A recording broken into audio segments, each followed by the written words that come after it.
Hello, everyone, and welcome to Monday Night Travel with Rick Steves Europe. Whether this is your first time joining us or your 201st, we're glad that you're virtually adventuring with us this evening. My name is Gabe Gunning, and I have the privilege of serving as your moderator this evening as we examine our civil liberties through a uniquely European lens. Now, without further ado, I would like to turn things over to our host extraordinaire for the evening, the one, the only, Rick Steves. Rick, over to you. Gabe, thank you so much. And thanks to all of you for joining us for this exciting edition of Monday Night Travel. I'll tell you, I've hosted a lot of very cool people and very exciting people, but we've got Anthony Romero, the president of the ACLU, who's going to be joining us. And I'm just so amped up. I've got to just have a nice glass of wine because Anthony is a great traveler. He loves Italy, and I'm sure he knows the joy of a nice glass of red wine. And I'm kind of excited because I care so much about the lessons we can learn from our travels. I care so much about America. I'm really tuned into that lately. I mean, I was out on the streets with thousands of people in our little town here as one of 2,500 such rallies. We're going around raising our voices for democracy and civil liberties, because civil liberties is one of the blessings of living in a free country like we do. And when I think of ACLU, I think of the word principled. And whenever something frustrates me in our society these days, a lot of times it's because it's unprincipled. We need principles in our American world these days, and nothing epitomizes principles like the ACLU. And I am so inspired by the work that Anthony Romero, the president of the ACLU, does to protect, along with his staff and all the legions of people that recognize the value of civil liberties, to embrace the idea that something fundamental to being American is having these civil liberties. So we're going to be traveling, and right now I'm going to ask Anthony to join me. Anthony Romero. Hello, Rick. Hello, Rick. How are you doing, Anthony? I'm doing really well, thanks. How are you doing, sir? I'm good. And we've got an hour to share with our traveling audience the lessons that you've learned in your travels. And I always think it's interesting that we can be inspired by our travels, sometimes at a young age, and it can shape our view of the world for the rest of our days, can't we? Completely changed the way you think about the world, the trajectory of one's life, Yeah. the friends you make along the way, the friends you take along the path. I mean, I think some of the most memorable things I've ever done in my entire life has been traveling in places and meeting people and exploring things that I had not known or not been to before. So You know, really, I'm into it's a this real blessing. idea, Anthony. I'm into this idea that you can learn about a lot about your home sometimes by leaving it and looking at it from a distance. And I think when you think about the fact when you're overseas and when you are a stranger in someone else's land, Hmm.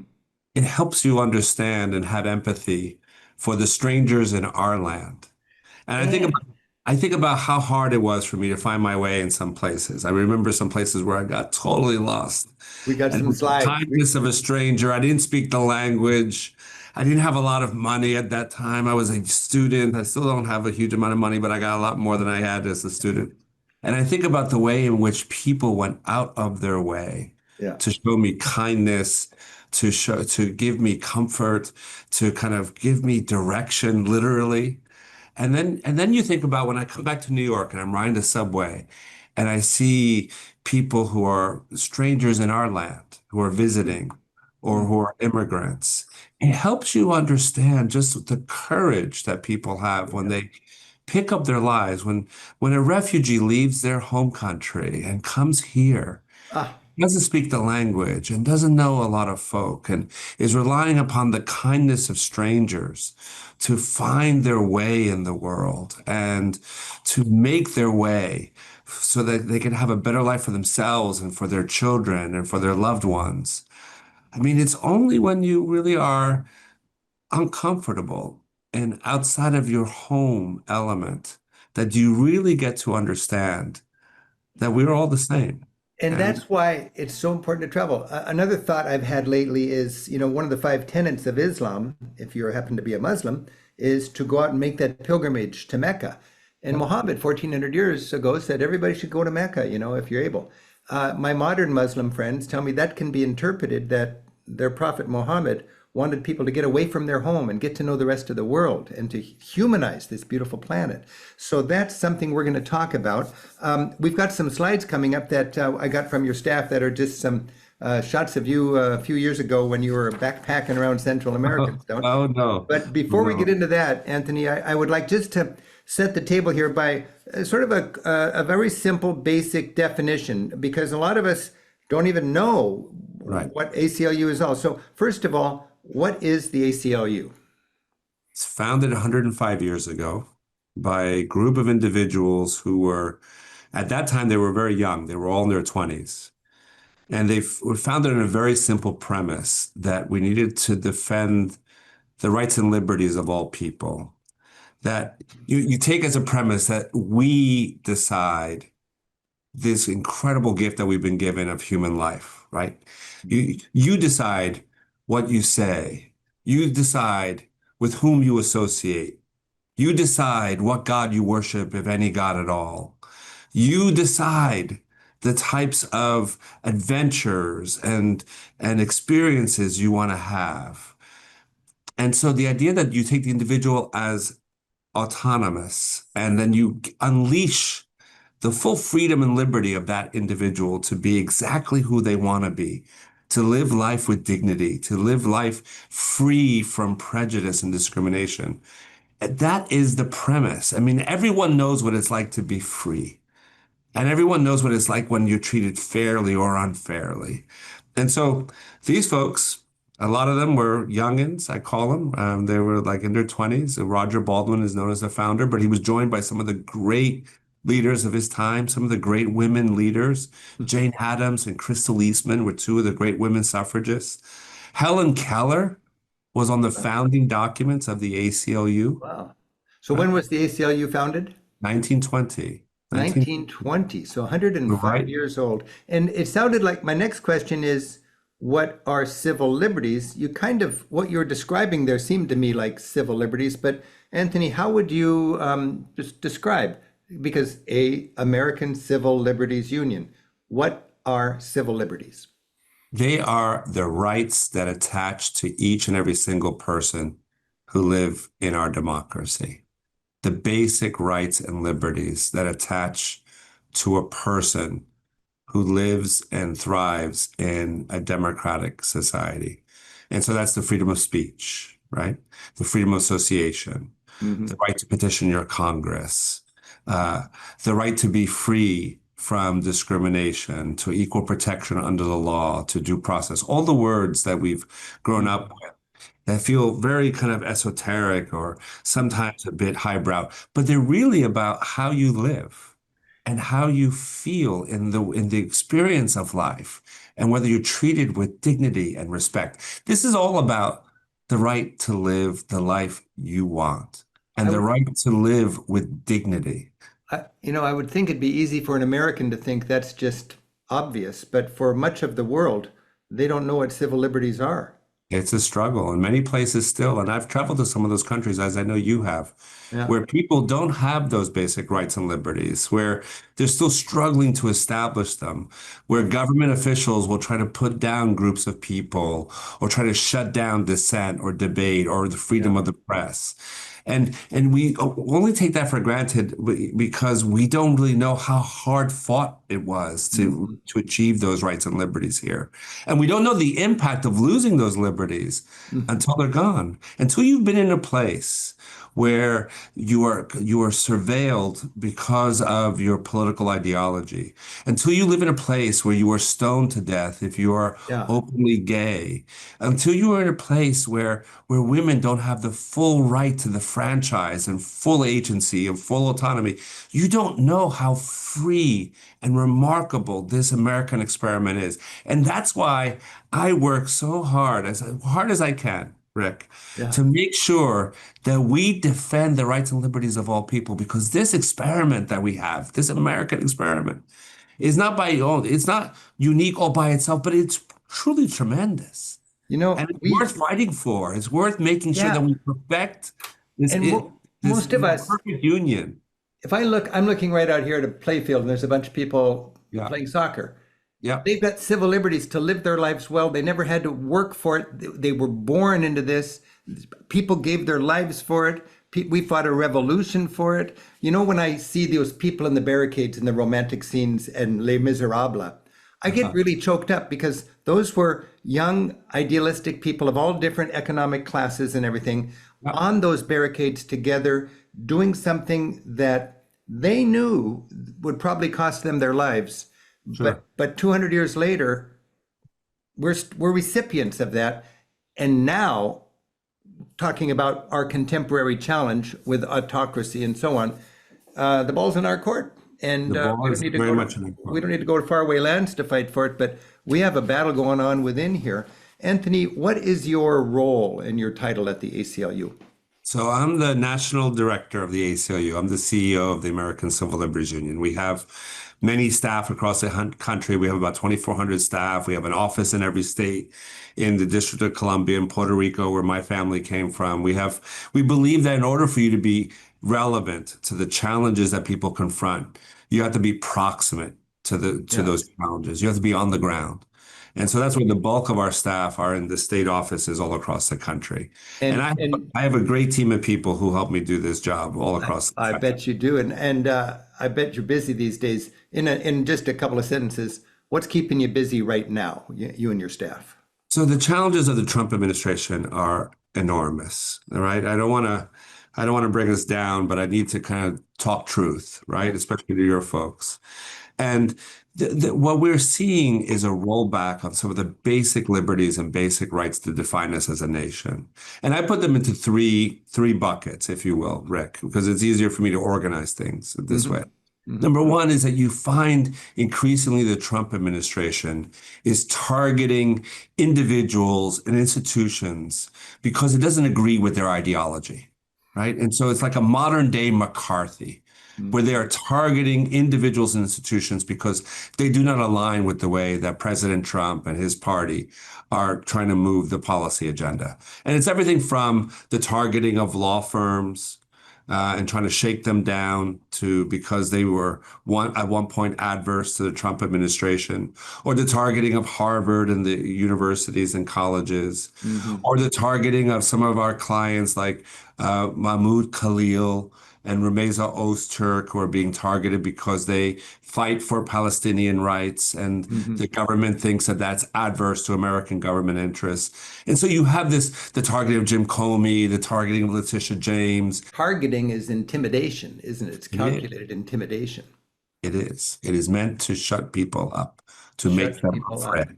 Right. So that's bucket number one, right? So the fighting the modern day McCarthy, and then you have a right to speak your mind in this country. You have a right to dissent. In fact, dissent is patriotic when you dissent and debate these policies. So bucket number two is the question, the targeting of politically disenfranchised groups as a way to score cheap political points with the Trump base. And here I would say it's a targeting of immigrants. We were talking before about being strangers in this country, the targeting of millions of immigrants who are being summarily deported, denied due process. We have most of our lawsuits have to do with immigrants' rights in this country right now. And the targeting of transgender individuals, the targeting of anyone who acts differently than what the Trump ideology would have you believe. And that's always as a way to kind of ratchet up support for their agenda. And I think that the targeting of politically weak groups is especially troublesome. In the third bucket? The third bucket would be the targeting of the system of checks and balances that defines the operation of our democracy. So undercutting the role of judges, trying to shut down reporters and the independent press, efforts to shut down dissent and debate, right, is also another important check and balance on government abuses. And obviously there's overlap. Some of these you can put in bucket number one and bucket number three or bucket number two. But the founding fathers anticipated this, and they wrote those checks and balances pretty brilliantly into our governance. That's why it's worth fighting for. And I think part of what I try to say, especially when I get out in front of Republican audiences, I'm on my way to Kansas in a couple of days because Kansas is a place where I can get to some of the libertarians Yeah, in Kansas and people yeah, who are more right of center. There are yeah, yeah, not a lot of progressives in Kansas, but there are a lot of people who have libertarian yeah. streaks in Kansas. There are people of good mind and good soul. And part of what we want to say to them is like you want to make sure that these rules of the road apply to everyone. You Principles. don't want Donald Trump targeting his political nemesis because one day it might be Yeah, the other way. AOC as president. Yeah, And you don't want her targeting the Federalist Society because she happens to disagree with them. yeah, The- what's good for the goose is good for the gander. You got to make sure that these rules apply equally to everyone. And that's what civil liberties is all about, is that the application of some core principles that attach to each and every single person, even people you don't like, especially you people you don't like. You have to make sure you especially. defend those rights and liberties. Anthony, we're going to go now on a little slide show of your younger days of travel, Oh and no. and Oh this is just a no. little setup. So I'm going to be I got my finger on the trigger. I'll keep the slides moving, but I just Okay. want to kind of learn about what lit the fire in your gut because I don't travel know. to Let's see what travel photos you lit the have. I'm fire in my afraid gut. of some of the fires that you might So show. we'll see, and then we'll do some more talk about all this great stuff. But you can, okay, here we go. So we've got photos from Anthony's travels, and I'm Gotta put just these on a okay. lock and key next time. Oh my God. Who's I'm this a guy? law student in this picture. We're up in Northern California. This was one of my instructors in law school. We did a moot court on a Supreme Court case about building a road through Native American land. Huh. And this was sacred ground for Native Americans, and the U.S. Forest Service was building this road, the Geo Road, through Native American land. And it was a whole question around whether or not the government should be able to build this road Hmm. through sacred land of the Native American community. So we went And up to you visit were with American. you were a student at the time. I was a student. I was a Yeah. student. This is All right. 1988. All right. Oh, I'm in Hawaii here. These are two very good friends. Who I learned a lot about the movement for autonomy and Native Hawaiian rights. Wow. I'm in Hawaii. These are two mentors of mine. We were all much younger. Wow. I had hair.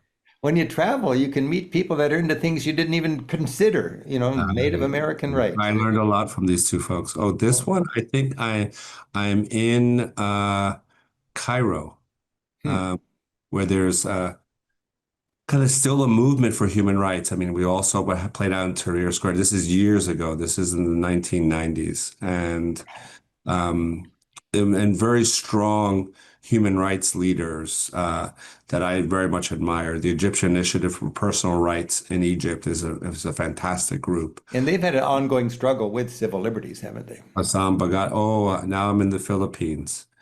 So this is off of Mindoro Island. This is on Mindoro Island, and the fellow who's barefoot is a indigenous person from Mindoro who I met. And this was again a battle for land in in the Philippines, very similar to the battle that I was talking about in California, where I was in law school. Okay. Land is so fundamental, I've found in my Land is travels. fundamental, displacing people and taking away their That's land. what's going on in the Holy Land now. That's what's going on in Guatemala. Guatemala, there's a lot of people that are helping land rights for landless peasants that are putting their lives on the line every day. I think I'm in Portugal at this point. Ah, I'm traveling up into northern Portugal and some of the kind of the pilgrimage places where oh yeah. I had the same backpack, an external backpack as big as you can put on your back. it's what got me through for several weeks of travel. So Yeah, look at that. What year would that have been? 1990, 1989. All right.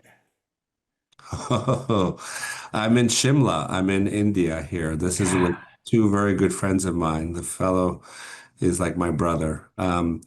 And this is a train that's taking you up into the hill stations in the foothills of the Himalayas. I, Nice. I had been in Calcutta right before this, so we were escaping to the mountains. It So was you really, went to Calcutta. Now there you go. You're not looking for La La Land. You're looking for reality. You had no, I a was there in choice. August. I was there during monsoons. Wow. Yeah, because a lot of people go to India, but pilots don't even get out of their plane in Calcutta sometimes. Oh, Calcutta. I've been to Dhaka in Bangladesh. I think it's Yeah. important. I loved Calcutta. Oh, now we're in Cuba. Decididos a seguir siendo libres. We are decided to continue being free. This was this very kind of strong Cuban statement to be free from the United States Yeah. intrusion and attack. And it was fascinating because Cuba always had a great history in terms of making sure people got economics and education and healthcare. And at the same time, I met with some of the dissidents in Cuba who were being listened to, who were being targeted by the Cuban government. A fellow who I had visited with, who had become a friend, after he visited with me, he was arrested Huh. in Havana. Because he And would visit with you. because he was with me. Yeah. He was Yeah. with me. That's the scary thing when you go to some of these countries. You want Countries to where harness your curiosity because you can actually get your friends in trouble after you're get gone. yourself in trouble. And he Yeah. spent the night in jail. Oh my God. Here I'm in the foothills of Guatemala. In Guatemala, this is one of the most formative trips of my entire life. Hmm. I traveled with a woman, Myrna Mack, who is a great human rights leader. We were documenting the war in Hmm. Guatemala. This is 1988. There was an Hmm. ongoing civil war in Guatemala, Hmm. and the indigenous peoples were being displaced. And she was an anthropologist documenting it. We spent 2 weeks together on traveling these roads. And after I came back to law school, I got a phone call saying that she had been assassinated because of her human rights advocacy. And I remember that really hit me, Rick. Yeah. You know, the sacrifice that people give to fight for civil liberties and human rights in other countries, they sacrifice their lives. And In that same year, I was going down there also to Nicaragua and El Salvador. My dad took me to the airport, and my dad was a beautiful soul, but mm, he didn't quite understand the struggles going down there. And normally he would say, "Have a great trip," but I remember he put me on the airplane saying, "Don't be duped," yeah, because I was going down there to find out what's the real story, you know. yeah. And when people have a safe trip these days, sometimes I think it's almost like don't mess up your stable perspective on things and realize why Thomas Jefferson said travel can make a person wiser if less happy. But when Um, we go down to Central America, we were there in the same years. yeah. What did it do to your passion that ended up having you be the president of I the ACLU?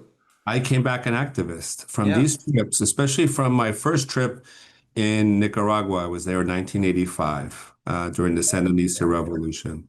Wow. I came back to college at that Yeah. point. This picture in Guatemala is a couple years later. Um, but my first trip in Central America made me an activist and made me committed to fighting for equality and rights in my own country You because know, I saw how people were fighting for them in their countries. yeah. And I came back more resolved that I needed to do my best to fight for equality and justice and dignity for people. And and when I learned how much people sacrifice of their lives, I mean, sometimes I do my job and I get paid a very nice salary to do my job, and it's sometimes hard and I got long hours. But in most instances, I don't risk my life the way that Right. some other human rights leaders risk their lives. I'm not going to get assassinated in the same way that Mir Mac was assassinated. And it just is so humbling to me to hear and to learn from those stories and to say people still put their lives on the line because these rights and liberties matter. And it is worth fighting for because if not, if You we know, don't do it, we won't secure these rights. caring people that are hungry for the truth need to reach out. I was a moderate Republican until Grenada, which Mm, was right in that period. And I mm, went I, down to Central America on an educational tour put on by the Center for Global Education from Augsburg College. I uh-huh. went on two or three of their trips to Central America, Nicaragua, and El Salvador. And when I came back from my trip, I had a 64-page journal that I wrote. I printed it up, Anthony. I went to Washington, D.C., and I physically delivered that journal. It was called There's Uh, Blood on Your Banana. I took it to every legislator's office. I don't know, 400 and something. And I realized a lot of them are just going to go in the garbage can, but I had to share what I learned down there. And I Mm. wanted people to go down there and experience it. It's such a powerful thing. And I Here think both you and we're me in are Guatemala too. This thankful is the for it. same trip with some of my colleagues. We're at the waterfalls. This is where in the Mm. Quiché province of Guatemala, Wow. where a lot of the indigenous people were being caught in between the guerrilla forces Mm. and the military. Beautiful country. Yeah. So here we are also. This is a marker of a liberation theology priest who Mm. was killed, right? Yeah. Yeah. In Guatemala. So this is Augusto Ramirez Monasterio, Fray Augusto, who was killed in 1983, I believe, is what it says. I And think there were bumper stickers that said "Be a patriot, kill a priest" in the fue liberation theology. cobardemente asesinado. He was cowardly killed. Mm. My friend, the superior of this church, the San Francisco el Grande, Reverendo Padre Mm. Augusto Ramirez Monasterio. He was cowardly assassinated, my friend. So now we're in Syria. So now I'm in Palmyra. Mm. I traveled to Syria. I took a car from Jordan over the border to Syria. We're not supposed to have gone. I broke the rules back in the day. Now I'm more of a Boy Scout. And I loved Syria. I visited Homs and Hama. These are cities that President Assad would attack his own people in genocides and massacres and chemical weapons. Mm.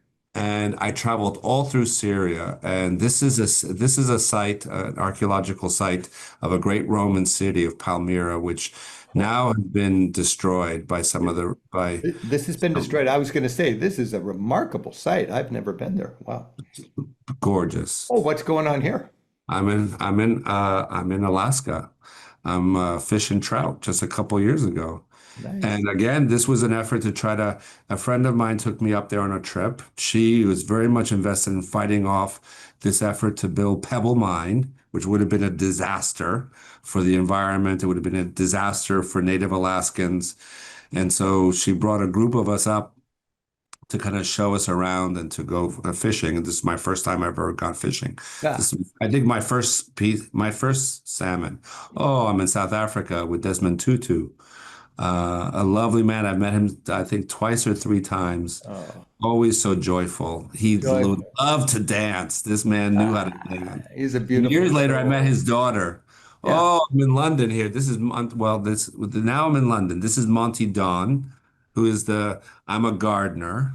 I care for the earth and I get my fingers, my hands dirty, literally. I'm always gardening in my garden. This is a guy who's an inspiration to me. And Okay. I watch his show, Gardener's World, every time I can. I probably will watch it tonight.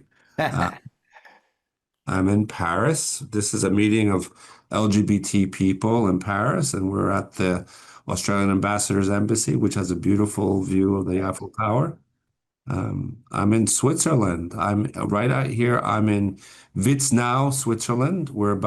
There's a whole group of us that are about to climb the mountain I'm looking at. Uh, it was a 4 hour hike. I didn't know I could make it all the way up. I got my Swiss cap on, but this is toward the beginning of the hike. So I'm still smiling there. That's good. Now But you love art, I learned, right. Renaissance art, especially from Italy. Yeah, this is Malta, Oh, right? this So is Malta. Wow. this is Malta. This is in Valletto, Malta. Nice. And there's a great Caravaggio. And now we're in Sienna. I want to do a little video about Siena because we are gonna let you take us into the city hall. Huh. And I think it's so exciting to be able to go back 500 years and learn about the struggles for civil liberties even in that time, right? Oh, it's incredible. The City Hall, the Palazzo Pubblico in Siena is a must visit. Okay, so here I'm going to set it up, Okay. Anthony, with 2 minutes from my TV show. And if people want to see the whole show, You got 16, 18 half-hour shows now on Italy, but this is just a little clip from our show on Sienna. But obviously, all of these are available on our website anytime you like. But we'll do this, and then we'll let you take us into the City Hall. The great sites of Sienna date from long before the country of Italy existed. And these sites have a consistent theme. The Republic of Sienna is independent and perfectly capable of ruling itself. The Mangia Tower, built nearly 700 years ago, remains one of Italy's tallest secular towers. Medieval Siena was a self-assured republic, and this tower stands like an exclamation point, an architectural declaration of independence from both the Pope and the Emperor. 300 winding steps take you high above the town. Your reward? A bird's-eye view down at the uniquely shaped square and a commanding view of the Tuscan countryside. Beneath the tower, the City Hall is open to visitors. Its historic rooms were for centuries the home of Sienna's government. In the Room of Peace, the Republic's council met under instructive 14th century propaganda showing the effects of good and bad government. So everybody who's watching, Anthony's going to give us a scene-by-scene description of this beautiful mural from 500 years ago in Siena in just a moment. With a message that seems remarkably applicable today.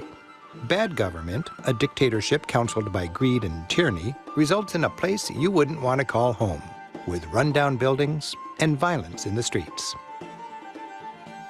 But good government, with wise and virtuous leadership, results in a utopian republic where the shopping's brisk, construction's booming, students are attentive, and women dance freely in the streets.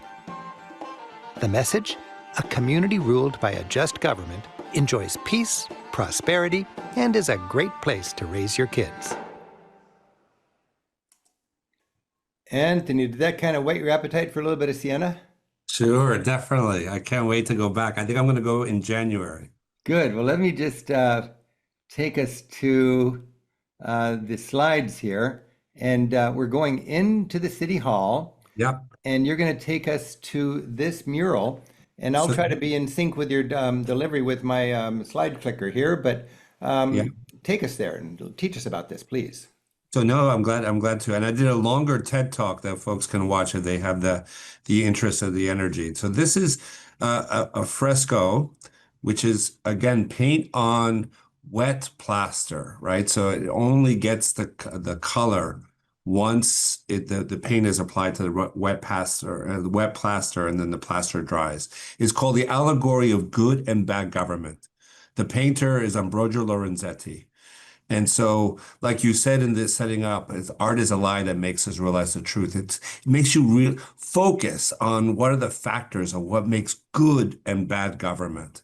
And, he was remarkable. So here's a picture of the commune. That's the guy in the middle, right, with the shield, who represents the state of Siena, right? This is not a monarchy. This is not like in other Italian states where you have princes or kings. This is ruled by the people. And so he's dressed in the colors of Siena. Yes, you see the colors of Siena. And all of the justice above, right, where she's holding the scales of justice that come down. And, it's a remarkable, so then the string comes right down to concord, right? Concordia. Right? Follow that string that goes from her hand to the hand of that fellow with the gray cap and the gray cape. And you can see that all the citizens are holding the string of concord because they're all in unison. This is peace, right? This is pace, pax. Anthony, it's interesting to not be chronocentric. That's my goal as a tour guide and a traveler. Put myself into that mindset. Don't see it as somebody in 2025. 500 years ago, look at this person symbolizing peace. And here's the reality. Here's the reality, right? So the crops are thriving. People are bringing the crops from the field. You see people working in the field. You see the rows of the crops where everything's nicely tended. You have this remarkable, thriving kind of community outside of the city. It shows you the effects of good government. Yeah, you see the crops and the fields there and the horses and the people kind of You know, harvesting the crops. Anthony, it's so interesting that we look at this because ever since COVID, I've been looking out my window here and seeing my Uh-huh. community Uh-huh. and the beautiful environment and people living peaceably together and the quiet and the joy, the families. And I think good governance. I just think good governance. And here we Totally. see the same thing. That's the Same. result of hard work by public servants. Exactly. You can see them. They're bringing the crops and the pigs and the livestock and the people who are kind of cutting down the crop and the beautifully arrayed trees and and so now we're in town and so they're selling their wares in town and so you have the donkey, the horses that are carrying the people, builders building a new tower. Everything is thriving. We're pushing up higher, taller. So You just know, like today when we talk about, oh, there's a lot of housing starts. Well, here's a housing start 500 years ago. exactly. The Exactly. economy's booming. The economy is beautiful, booming. You have this lecture hall where people are trying to learn, and they're not just working for a living. They're also trying to fill their minds and open their spirits. And it's remarkable people who are playing, and the young kids who are there, and again, a person who's trying to bring their crops and going to a tradesman here. Everyone looks so clean. You have the people dancing the tambourine, and you have dancers who are larger than life who are kind of singing. You have again welcoming people to the town, saying that people will thrive here, and everything is looking so positive, right? And now Uh-oh. we're in the allegory of bad government, right? Change the music now for the. Dun dun dun dun, darker, right? You have the fellow in the middle. So rather than commune, you have the tyrant, Ah, right? With the horns.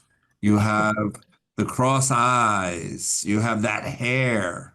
mm, He spends a lot of time on his hair, the mm. tyrant, Oh right? boy. Yep. And then he's surrounded by all of the different, you see, the tyrant. Uh, so here's peace, right? Though she justice and is rather now tied up and at the foot of the tyrant, right? She's no longer kind of holding up the scales. Here you have avarice, right? Where they're holding a strong box and a bar. Mm. Again, it's showing you have the divisiveness of the community. You have all of these different, the fellow who's with holding the the animal that's kind of half one thing and half another. Oh Uh, yeah. And these are very tiny chips out of that big mural. So A big mural. They're yeah. all meaning to show you all the net. So this is division, right? Sí and no, right? Black and white. And Oh, she's chopping off her leg with a saw, right? As a way to kind of like show the internal divisiveness wow. of of what happens in bad government. Again, you have treachery. You have this the dog face with the horse. You've got this uh, kind of ball that he's going to throw. This kind of stone he's going to throw, and then you can see how the mural is decayed, but also the town, even when it's depicted, Hmm. shows decay. Empty windows. Timor, which is fear, which is Mm. this idea like rather than being welcomed to the city by the angel, this is this really dark angel Wow. that's saying Wow. you will feel fear if you come here. So Do not. Lorenzetti knew just like Franklin Delano Roosevelt, the only thing we have to fear is fear itself. Right. Exactly. Wow. All right. Hey, that was a great example of art. Tell us just a bit about your love of Italy and art in your travels.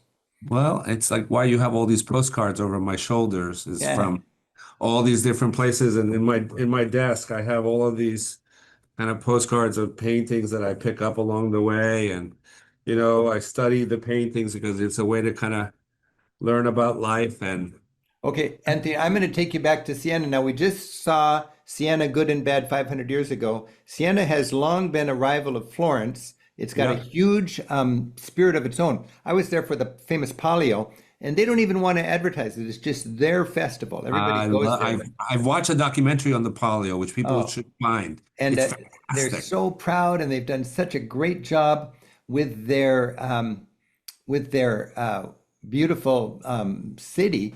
And of course, as travelers, we can go there and check it out. So let me Yeah. just, so now we're going to look at a hospital in Siena, which had, propaganda on the wall that was painting how great the society was.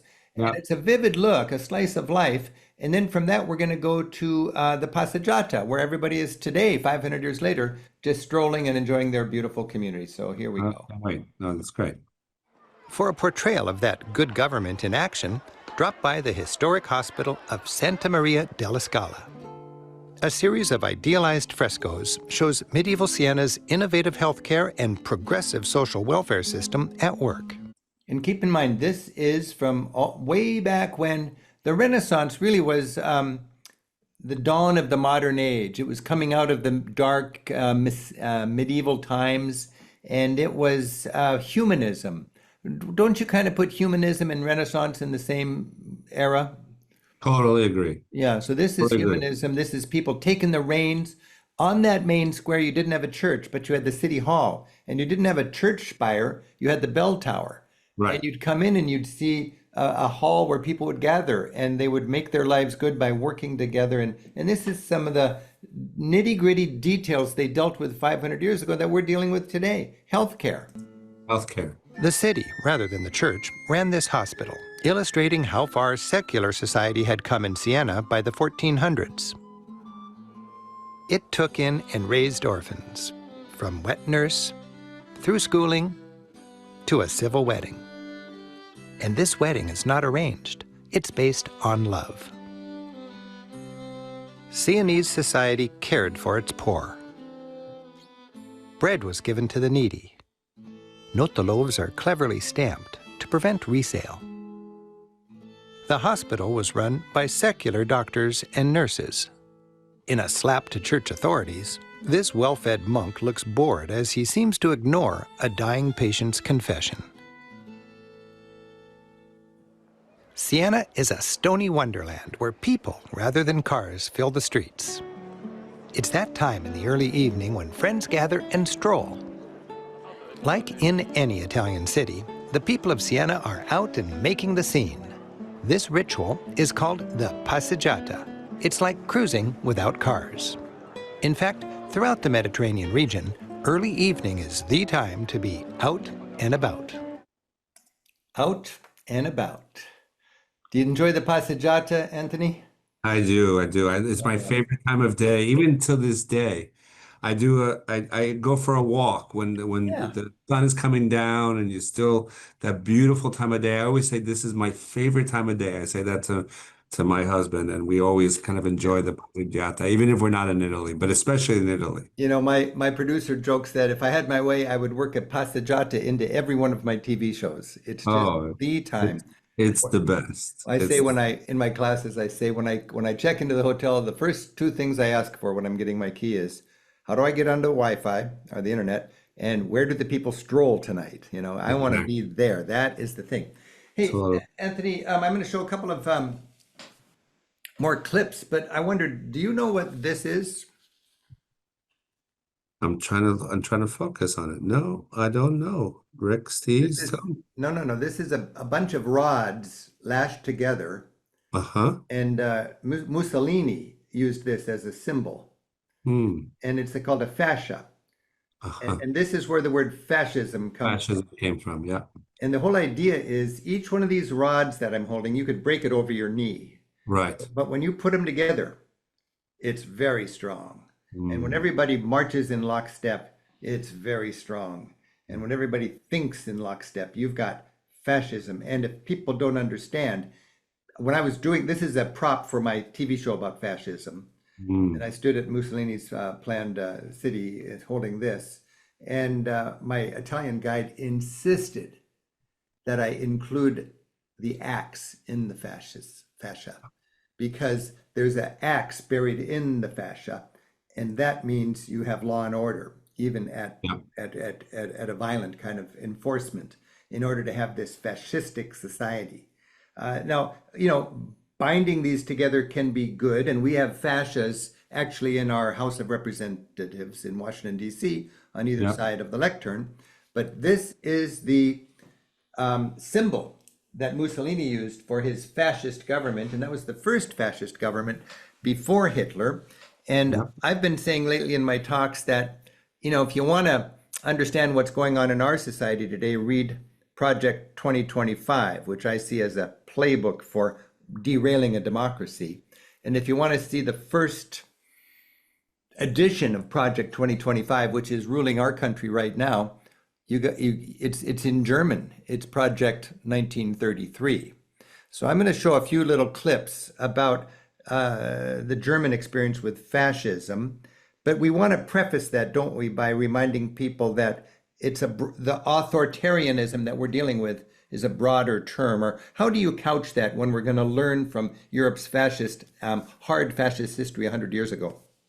I think we have to know the history, and I think we have to understand the parallels and the analogs, even as we're careful not to draw too fine a comparison, right? I don't think Donald Trump is Adolf Hitler. I don't think we are yet Germany 1939. I think there are some of the same troubling dynamics at play. Our courts are still functioning. I'm still able to express my mind and demand the dignity and rights and justice for all people. Yeah. And even as we see authoritarian impulses coming out of this government, I think it's really important that we tell the American people that this is not lost, right? That this is not a moment to despair or to give up and just to say it's all lost, right? That's one of the things we have to fight against. They want us to feel that way. They want us to feel hopeless and divided, and we need to. And I think, look at these No Kings marches we just had this last weekend, where you had 7 million people turn out in little towns and big cities, in red jurisdictions and super blue progressive strongholds. Well, and I just gave a talk. All across the country came out. I gave a talk at one of these the other day, and I wore my purple shirt. And I said, we're not wearing blue and we're not wearing red. We're going to mix it together. This is not partisan. This is not Democrats against Republicans. This is fundamental now. This is freedom and democracy against autocracy. And it's a patriotic love America exercise to get out here and get us back to that good, healthy democracy where you have pragmatic Republicans and idealistic Democrats debating things and coming up with a workable compromise, because half of our society leans right and half of our society leans left, and there's a give and take, right? Exactly. And it's important that we lean into those conversations, especially now. Yeah. And that if we end up just in separate camps, we'll do ourselves great disservice. Amen. I'm going to show a little clip of my show. 8 years ago, I was just inspired to make a show called Lessons from European Fascism. And it's been the biggest hit of mine, and it airs all over public television. And it just lets us understand how we can learn from history, because I believe we can really, history is speaking to us now. And even though, of course, we don't want to say, Trump is, like Nazi Germany necessarily, but he's following a lot of the same rudiments of derailing a democracy and implementing an autocratic. Things for us to learn, for sure. Yeah. So I'm going to just play 2 clips, and I'm going to just play it without interrupting it if I can. And the first one, and then I'll let you just comment on it, because we got to. It's so I could talk to you for hours and hours, but we got to wrap this up pretty soon. Okay. But I'm just going to run this, and then we'll hear your take on it, because you get my take on it from the actual show, and then we'll do one more. Let's see here. Boom and boom and boom. Much of Germany was swept up in Hitler's charismatic vision, and the country had a common purpose. Everywhere he went, crowds adored him. Women swooned when his car drove by. In clubs called the Hitler Youth, boys and girls pledged their allegiance to him. A little boy in 1935, when he looked at Hitler, he would see a godlike person. He would somebody who would elevate the German people, who would elevate the people of this boy to become the perfect master race running the planet. Hitler became known by a new title, which meant he was their leader, their Führer. He coined himself the phrase the Führer, the leader, as also establishing himself as a bit of a new god for Germany. So he was not part of democracy anymore. He was a godlike figure. A fascist system needs a Führer. It's the big hero, it's a saint, it's the one and only people believe in. He has the vision for everybody, and the others will follow him. Fascists believed in a fascist system you can unite everybody that believes in the system, and it will be a strong, a powerful system that can achieve complicated goals. The idea about fascism is to have a big community that all operates exactly the same way and to have a common opinion that covers all. There was one phrase that was called ein Volk, ein Reich, ein Führer. One people, one empire, one leader, full stop. There was a dark side to all this Nazi conformity. Individuality was lost. Individualism doesn't even exist in fascism. It doesn't exist in any aspect. It doesn't exist in art. It doesn't exist in lectures at university. It doesn't exist in newspapers and press. Individuality was something that was deemed unfit for a German, basically. So what mattered was the Volksgemeinschaft, the society, the common denominator of the German people. All people who tried to make it any different in their private life, in their professions, in their way to express their opinions, they all had to be stopped. Wow. Wow. Anthony, what were there any thoughts that came to you as you watched that you wanted to hit pause and share some ideas with people? Yeah, for sure. I mean, first off, as much as I don't like the policies of Donald Trump, I don't think he's not Adolf Hitler. Our courts are functioning. We have a democracy. We have agency. We have the ability to take our rights and liberties. Now, that being said, there were some really eerie things that made the hairs on the back of my neck stand up. This idea of a common purpose. This idea that people were shut down if they disagreed with the Führer. That should trouble each and every single one of us when there's such an effort to shut down dissent and debate, to shut down critics, to target individuals who disagree with the government's policies or President Trump's policies. That should really give us pause. And then at the very end, I think the section that was brilliant, Rick, that I thought you were so good at pulling out is the death of individuality. Well, that's what we're fighting for.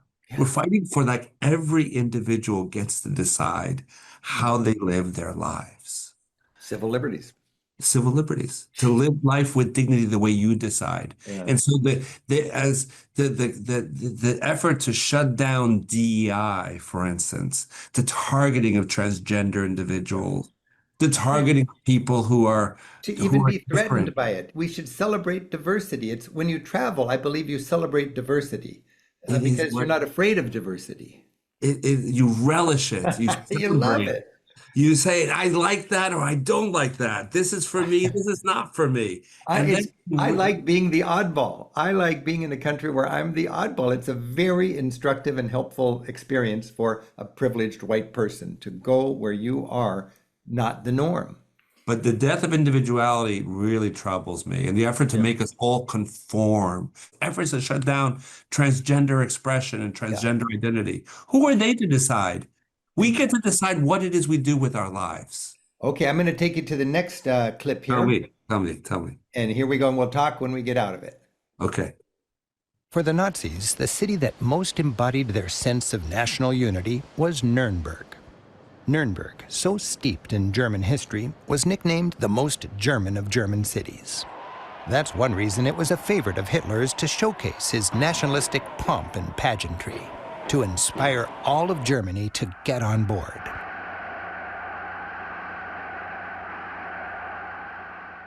There were three German Reichs, or empires. The first was medieval. It was called the Holy Roman Empire. In fact, the emperor's castle still towers above Nuremberg. The Second Reich was 19th century, the creation of the modern German state by Prussia under the leadership of Bismarck. And it was here in Nuremberg that Hitler declared the Third Reich, a powerful German empire to last 1,000 years. When Hitler took power, he made Nuremberg's Zeppelin Field the site of his enormous Nazi Party rallies. Today, the stark remains of this massive gathering place are thought-provoking. German tour guide Thomas Schmechtig is joining me for some insight. For several years, increasingly elaborate celebrations of Nazi culture, ideology, and power took place right here. Fascist dictators understood the propaganda power of big rallies, where they can manufacture the adoration of their people, bask in it, and then broadcast it to the rest of the population. As Hitler said, turning the little man into part of a great dragon. Imagine Hitler stepping out of that door, overlooking the masses, 200,000 people being lined up. He used propaganda to create a new community. In fact, we even have a word for it. It's called Volksgemeinschaft. Inspirational images from Leni Riefenstahl's propaganda movie Triumph of the Will were filmed at the 1934 Nuremberg rallies and then shown in theaters and schoolrooms throughout the country. The goal? To bring a visual celebration of the power of the Nazi state to all 70 million Germans. Nuremberg shows the enormous power of fascism's secret weapon, propaganda. The media in Nazi Germany were controlled by the government, by the Ministry for Propaganda and Enlightenment in Berlin, headed by Joseph Goebbels. So everything that was distributed to the people through the media was controlled from Berlin.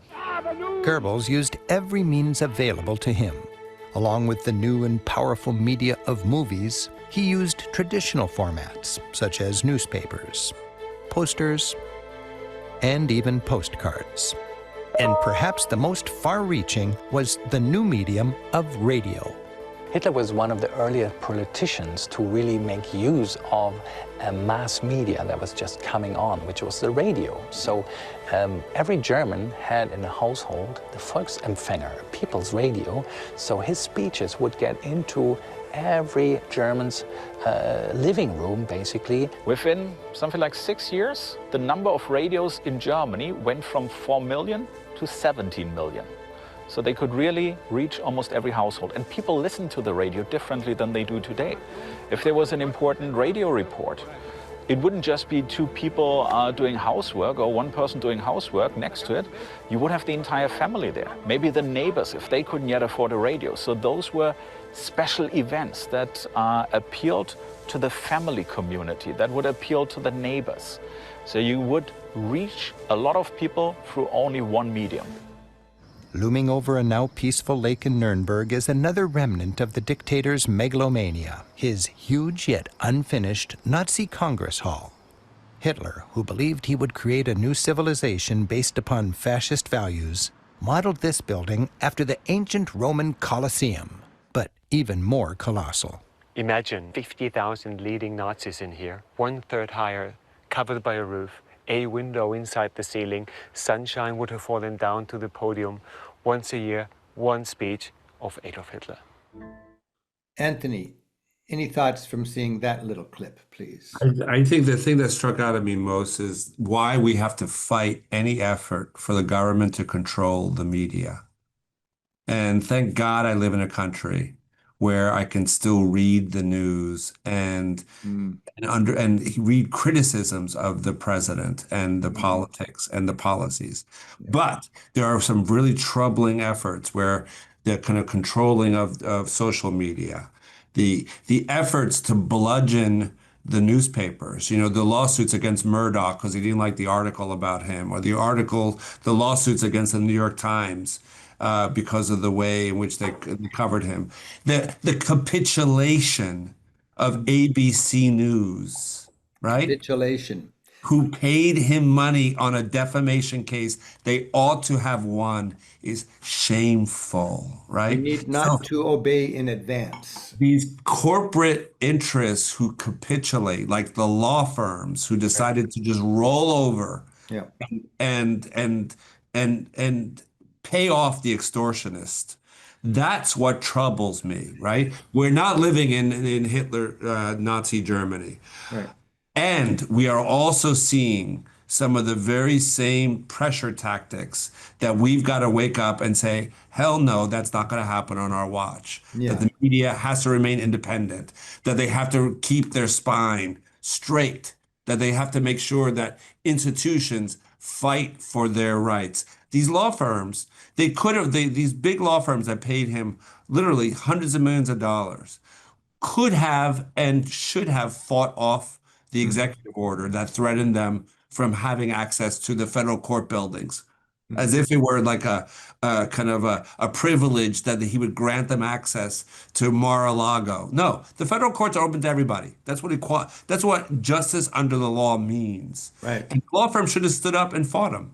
And that's what these private media companies should also do. So that's the lesson I take. We're not going to go to where they were in 1939 Germany, and we're going to make sure that we fight for our rights and our liberties, and we're going to be loud, and we're going to be demanding, and we're going to be insistent, and we're going to pull the full pressure of the ACLU. We have 183 different legal actions against the Trump administration. We'll file another 183. We'll file another 183. We will keep fighting for these liberties and these rights. And because we're not going to go there. We're going to learn the lessons from our history. We're going to learn from history, and we're going to understand what the term solidarity means. You know, I had a special appreciation for solidarity in other countries because of my travels. When the dock workers in Poland were in solidarity as they stood boldly against the Soviet Union. Imagine that. When the people of Latvia, Lithuania, and Estonia in the Baltics held hands across those countries to speak up for their freedom, and they helped bring down the Soviet Union. And when people speak up in solidarity against injustices in Guatemala or whatever, I always thought it was a distant thing. But right now, solidarity, it's one of the last good arrows in our quiver as a freedom-loving society. What are your thoughts on solidarity here in the United States? Well, I think If I could just preface that, I think Project 2025 has assumed a lack of solidarity. They can pick us off one at a time. So the best thing that Americans can do would be to stand with the immigrants who are being targeted by the U.S. government for this anti-immigrant, nativistic deportation and raids. That Stephen Miller has promised to deport over 1 million people a year. And so United We Dream and the ACLU and some other groups have just set up this thing called Defending Our Neighbors Fund. People can Google it.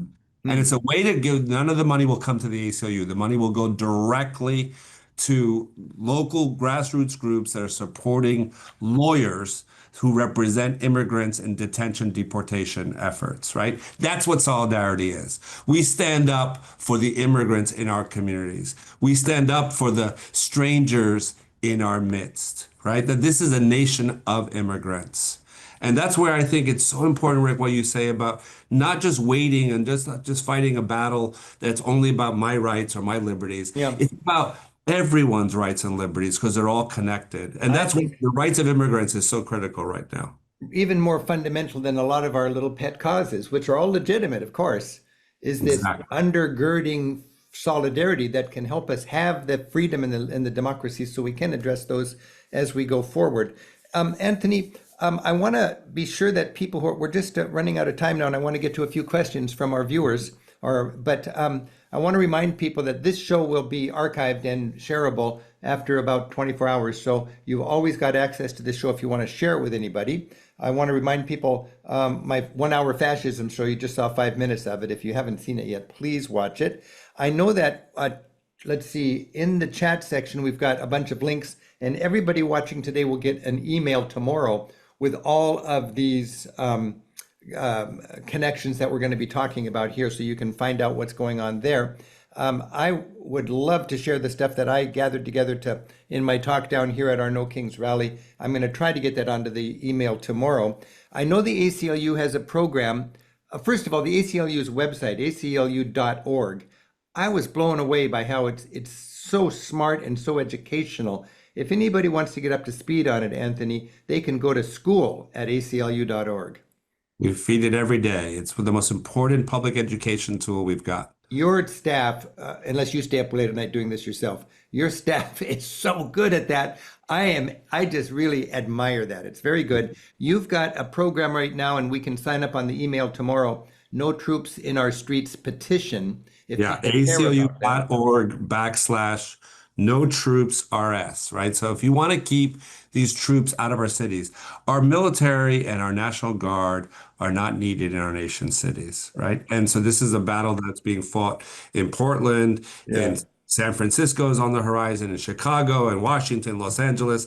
The people are not the enemy. We should not be using the military forces on the American people. Pretty clearly. So if you care about that, tomorrow, again, you'll get the specifics, but I want to highlight that. And also the ACLU has a thing called Join a Local Volunteer Mobilization Effort. Yeah, if you're interested in that, you'll have a connection on this email. People Power, aclu.org/people power RS, which is a way for you to. So there's no time for spectators. This is not a time to be watching on TV. You got to get out there. You got to get in the game. This is for us and our children and our future. And we will put you to work. We will make sure there are meaningful ways for people to get involved. Is the ACLU well funded by our government to the point where you don't need any money? We take zero money from the government because we want zero money from the government. We want to be completely independent. Half of the budget comes from ordinary rank and file people whose gifts are 10, 20, 30, 40 bucks. Thank God for those people, right? Because together we have the independence to say, you know what, Donald Trump, we're going to file 183 lawsuits in the first year. And that is crowdsourced from millions of Americans from every single state across this country who give us money to fight for these rights and liberties. And you don't want us ever to be reliant upon the U.S. government for our resources. And so that's why we rely upon ordinary people who support us. That's why it's called the American Civil Liberties Union.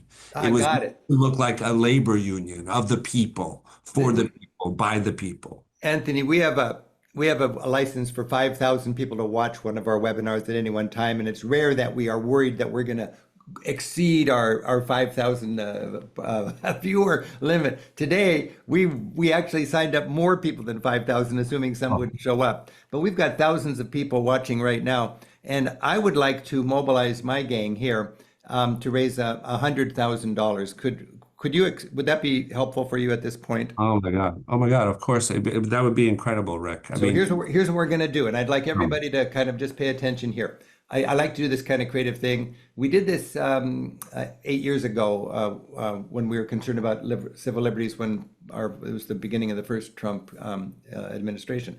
But I would like to say every dollar that is spent on my website in the next 48 hours until Wednesday night, I'm going to give that dollar to the ACLU up until $50,000, and I will match it with my own donation of that amount.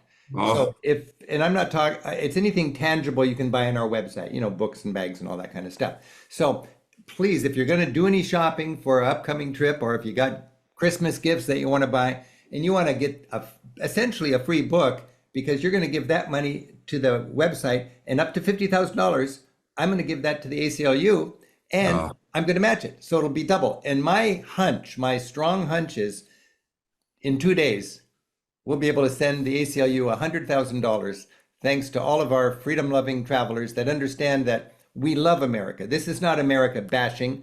When we invite Anthony here and talk about the importance of our civil liberties, this is our country. This is the most patriotic thing we can do, is stand up now like people stood up 250 years ago when we hollered in unison, "No kings." Okay? So if you like that, that's just my challenge to all of you. And I hope that you can have fun shopping and to realize that, again, until $50,000, everything you spend will go to our friends at the ACLU. Anthony, thank you so much. And to all your staff for your diligence, your determination, your passion, the smart way you're defending our civil liberties. And now what I would like to do is spend a few minutes with some questions. So I'm going to go turn it back to Gabe here. And Gabe, maybe you've got some questions for us from our listeners and viewers. First of all, Rick and Anthony, I just have to say thank you to you on behalf of all of our viewers. As Rick said, we drew a huge crowd tonight and people are not leaving disappointed. They really appreciated this discussion and all the work that both of you do on behalf of our civil liberties. We have many more questions than we have time for. I'm just going to ask 3 this evening. The first one is going to be about being abroad. So ever since the election last year, we've been hearing from a lot of travelers asking, am I going to be welcome abroad, especially as this administration takes a more aggressive stance against some of our allies?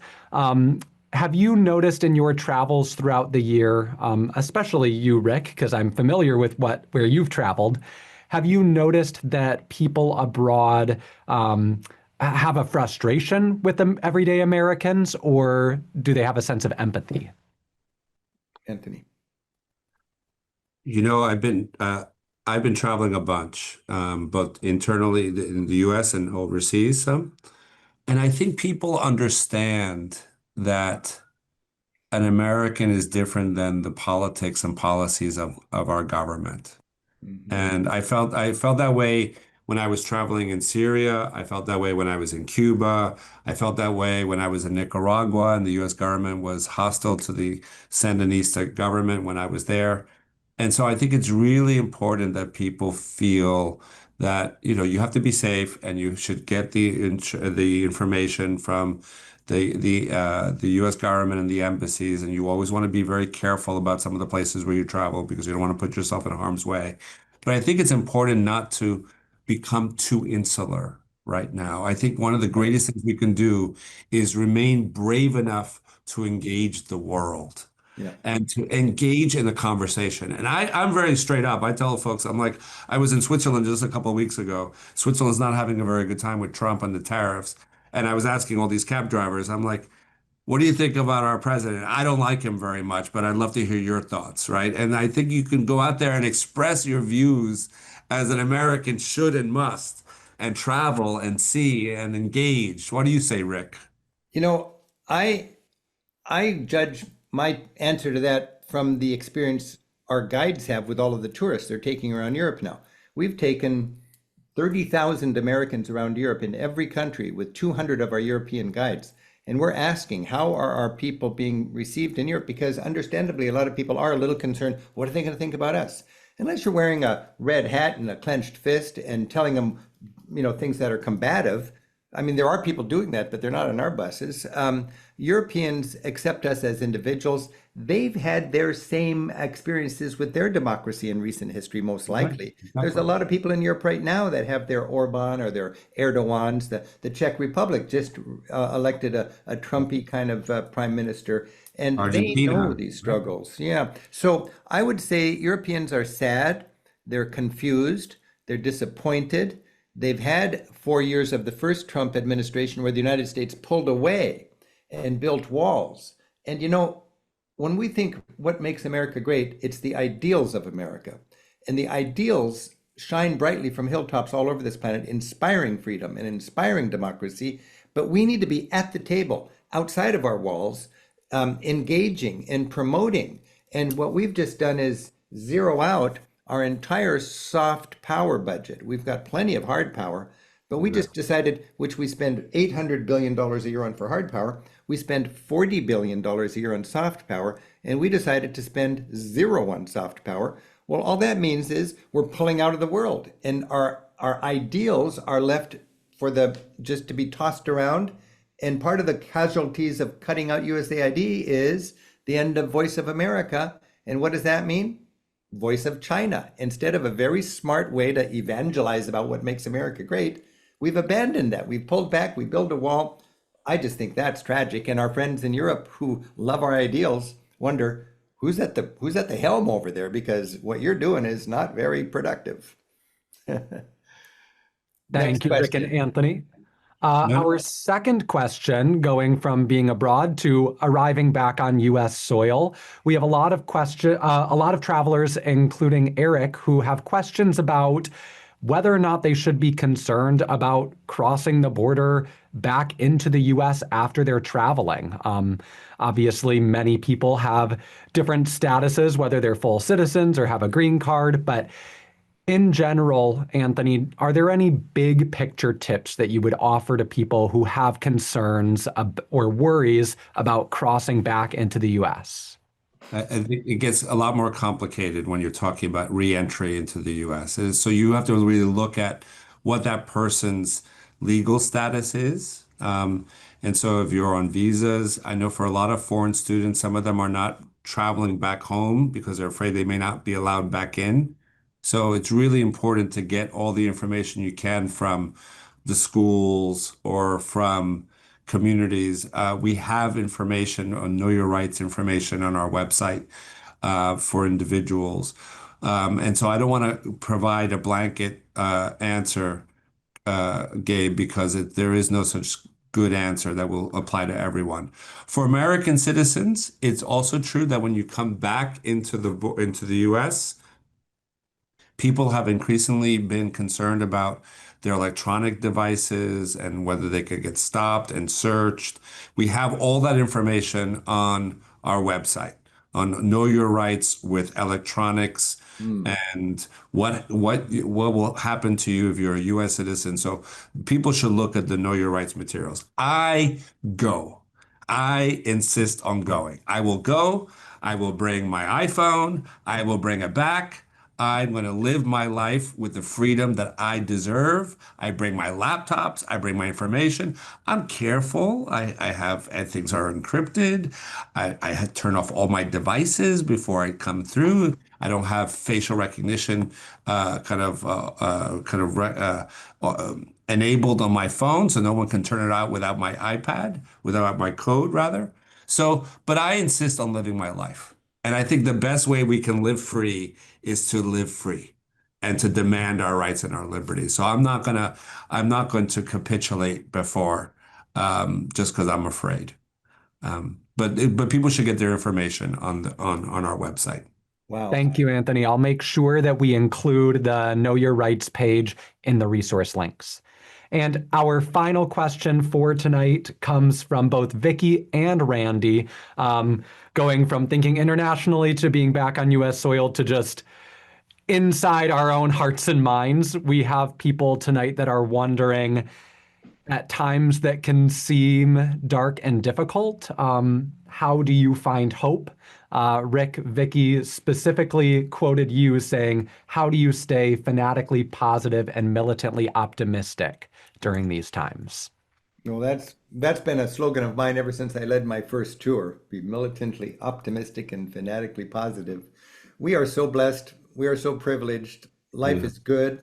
When you travel, you come home with a reminder that the world is filled with beautiful people. It's filled with joy. It's filled with love. It's got serious problems, but generally people are good. And when you get out there, you learn to celebrate the diversity on this planet.